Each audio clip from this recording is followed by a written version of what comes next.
Welcome, everybody. Thanks for being here. We're here to have a conversation this morning about AI, really at the intersection of AI driving productivity, as well as sort of the adoption, and cultural change that takes around AI. My name is Paul McKinley. I lead our innovation banking team at CIBC. I'm here with two of my colleagues, Dan Lee, Tech Investment Banking from the Capital Markets Group, as well as Dave Gillespie, EVP of Infrastructure and Architecture, and leads a lot of the things AI inside the bank, as well as two esteemed guests we're honored to have here today, Mark Shulgin, the co-founder of Intrepid Growth Partners, and Dan DeBow, a serial entrepreneur, investor, former VP at Shopify, been around the tech sector for a long time. Mark, I'll move you quickly. You guys have built Intrepid. Maybe before we do that, a quick 30 seconds on Intrepid Growth Partners, what you guys are up to. A lot of it is around the thesis of AI and productivity, so we'd love to maybe expand on that. Yeah, absolutely. So we set up Intrepid a couple of years ago with a focus specifically on machine intelligence, because this is the most transformational thing that we'll have ever experienced. And we really believe right now we're still in the very early innings of how this is going to evolve. And so we thought with a purpose-built fund that focuses exclusively on machine intelligence, we're just going to increase the odds that we're going to catch the best companies that are riding through this kind of evolution. So one of the things I've heard you and your colleagues talk about, though, is when you make an investment or you're sizing up an investment, really a laser focus on the productivity gain that AI, so not necessarily just like, is this stack, is this technology interesting, but what is the output or the really impactful productivity gain for that company or for society, what have you? How do you guys think about that? How do you measure it? And how did you come to that thesis? Yeah, well, we've coined a term, ROAI, to play on return on investment, but it really comes down to that. I mean, in every investment that we make, we want to very clearly define what is the return that you're getting from the AI, and that's simply what did the process look like before, and what does it look like after? And then using a very detailed approach, what is the uplift that we're getting in terms of what the actual return on investment is? And that really sits at the foundation of everything that we're doing. So there's a theme there I want to come back to, but I'll go to Dan for a second around the capital markets, funding. We talked about, one of the stats I'd heard this morning is that some of the CapEx and spend around AI infrastructure is going to make up a full percentage point of GDP in the US, says the US Treasury. What do you see in the markets from funding valuations perspective, as well as like how it changes the dynamic for both software and AI businesses, but also maybe the rest of the economy? Yeah, absolutely. So before there was any even real adoption at the enterprise, almost $600 billion had been invested into the category, whether it's through CapEx and building data centers or the money that was raised by the frontier models. Now that we're seeing real enterprise adoption at scale, where projects are moving from pilots into real production situations, that funding level is just taken off completely. I'm going to park aside the CapEx discussion because those numbers just get nutty. But in the first half of this year, there was something like $160 billion going into venture capital, which is up 75% from the first half of last year. But $100 billion of that $160 billion was all going into AI. Now, a bunch of this was going into the mega deals being raised by the big model players like OpenAI and xAI and so on and so forth. But investors are starting to pivot their focus into the application layer because we're seeing more and more adoption. And so sitting on top of these LLMs are applications that can fulfill jobs to be done within the enterprise. And so while still small relative to all the money that's been going into the model layer, the application layer has seen the fastest area of growth in terms of funding. Valuations are, quite frankly, they're very, very high. I've never seen valuations like this, not even in 2020 or 2021. But it's also reflective of the parabolic levels of growth that we're seeing in these companies. There's a number of high-profile US-based companies that have gone from like 0 to 100 million in ARR in 2 to 3 years. Thanks, Dan, to the conversation around adoption, especially internally, and some of the change management, almost like habit building around AI. Your alma mater, Shopify, has been in the news a number of times around just how rampant they've been. Up until about 6-7 months ago, I worked at Shopify for a long time, and so was there for part of this journey. Look, I think there's a few components of it. The first is, executives and leaders have to use these tools. So I think that's kind of got to be a requirement because it's very difficult to have problems come to you, which you do as an executive, and say, hey, well, why aren't we thinking about doing, using a tool? Can we write a workflow? Can we connect it to a data set that we have so that we can answer this question? Can we refactor the work that's being done? If you have no context or experience using these tools yourself, I think that's going to be much harder. So number one thing is people have to use them. So second thing, I think we've talked about it, which is you have to create a safe environment where people can tinker. We need lots of people trying and having their intuition of like, oh, I know how to use this. So I think you move to that step. And then the third, which was mentioned as well, is like starting to get serious about significant workflows and somewhat demanding of saying, okay, well, like, why are we not taking, increasing cycle time, increasing process, and frankly, in some cases, reallocating headcount? Where can we say, well, we have 1,000 people doing this, can we have 100 do it and do it faster and better? And those other folks can do other things that are more valuable inside the organization. And so the question isn't how many thousands of people at CIBC are using the tools every day, but how many more employees, virtual employees, have you created? Because you imagine a world, once you start getting adept at using these and setting up a bunch of agents, like everybody gets to hire 3 or 4 people, 5 people to work for them and do parts of their job or invent parts of workflow and process that they can then make themselves more effective and get leverage on. And so when you start to think about working with these tools, everyone gets a bunch of employees to work with them, but they're pretty naive. You have to kind of put in 3 or 4 months, just like you would with a junior analyst or intern in the bank, to kind of train them and teach them how you want things, what their expectation is, who you are, what the context is. Once that mindset is set, it starts to change everything. Dave, maybe go to you quickly around adoption of AI, and some of it would be, if you take the example of Shopify versus a bank or healthcare system, a more heavily regulated industry. What are some of the balances there around allowing employees to tinker, to use a term, to build adoption versus like the guardrails of, it's a heavily regulated industry? We've pushed an AI chatbot with very distinct capability sets to all employees.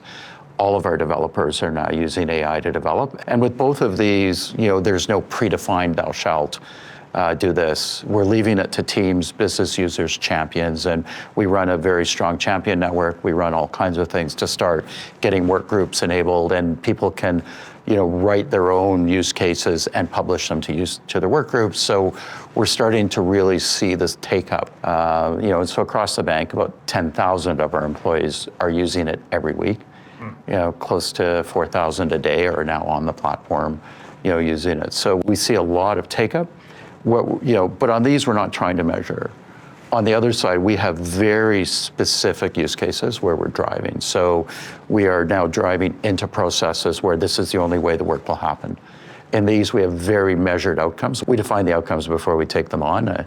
As you're familiar with in the bank, we all make commitments. So as a result, when we've deployed the tools we've deployed, there is a number of things people can do with them, which is fine. When they go outside of an individual-only use case and want to publish something, it will go through a review. And depending on the nature of the review, it'll be very quick, or if you're bringing in a lot of client data into something, it would require more fulsome reviews. So we certainly have review processes built up. So regulation is key, and regulation, in large part, consistently globally, is to protect clients in the banking industry. So with that in mind, we intend to protect our clients, and we've built out a number of AI governance around what we're doing, in addition to what we had prior to this. As a result, we were quite happy to sign Canada's voluntary Gen AI Code of Conduct, as it was at the level that we're already operating at. And if you put your clients first, you get to the right place. I want to double click a little bit on, we heard this concept a few times from some of the investor community around experimental recurring revenue and how much of sort of the spend in AI and Gen AI at enterprises and businesses is kind of tinkering away. We'll see what happens after a renewal cycle versus what's really in production and driving real impact. How, from an investment standpoint, Mark, have you guys thought about sort of validating that? Yeah, it really comes down to using traditional software metrics just around recurring revenue and how sticky it is. I think your point on renewal cycles is an important one because a lot of these companies have grown at a really fast pace.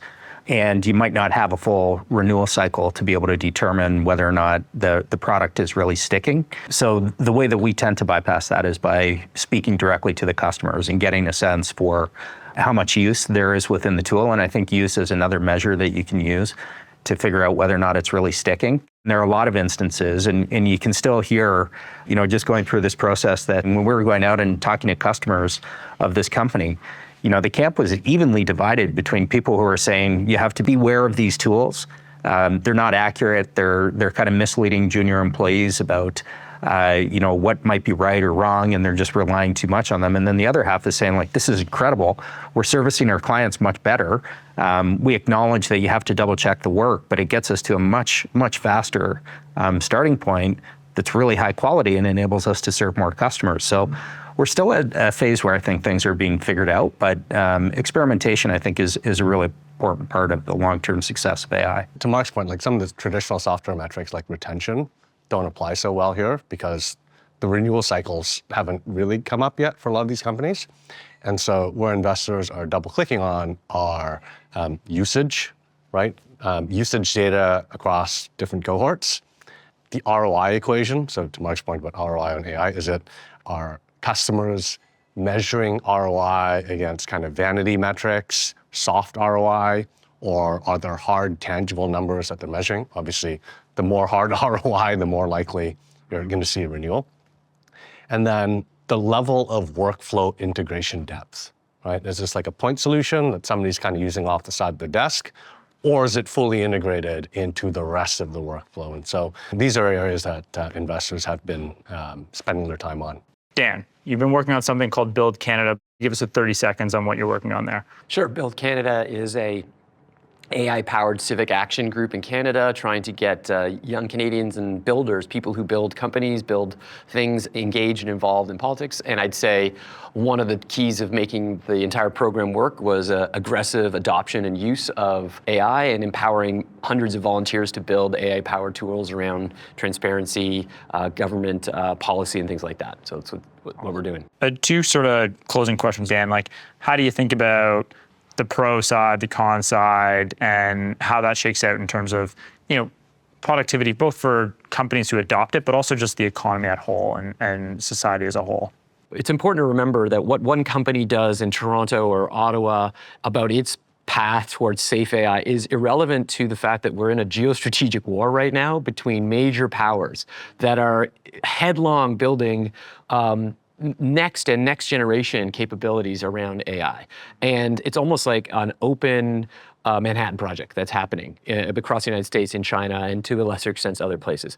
And so there's so much capital, so much energy, so much interest in it because the potential is so huge that rather than asking pro-con, the question is, when is it coming and how do I position myself to take advantage of it? Is a better question for myself. It's not if it will come, so then the question is, how do you prepare yourself? The only logical choice is to move as quickly as you possibly can to start adopting these tools, getting your people to understand the world and work in it, because that is your only best chance when the tide comes. One last comment you said about the nature of the economy. I don't know what it is, but people have it's like a conceit of the time. We sort of look around the world and say, well, it's always been like this.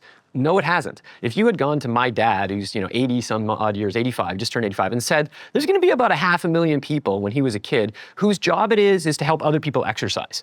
That's what they're gonna do. They're gonna help other people exercise. He'd be like, that's insane, that's not a job. What are you talking about? I actually think the core skill is for people to become more entrepreneurial inside their companies, inside their lives, inside of starting a new business. The tools and friction for people to become entrepreneurial is going to decline because, hey, if what I said was true, the average person with an idea who doesn't need to code but can write code now, who can hire people because they hire AI, that means people have potential to build all sorts of new things. As a society, we have to say that's okay. You can take risks. You should try these things. You have to become a society of builders, a society of people who do things.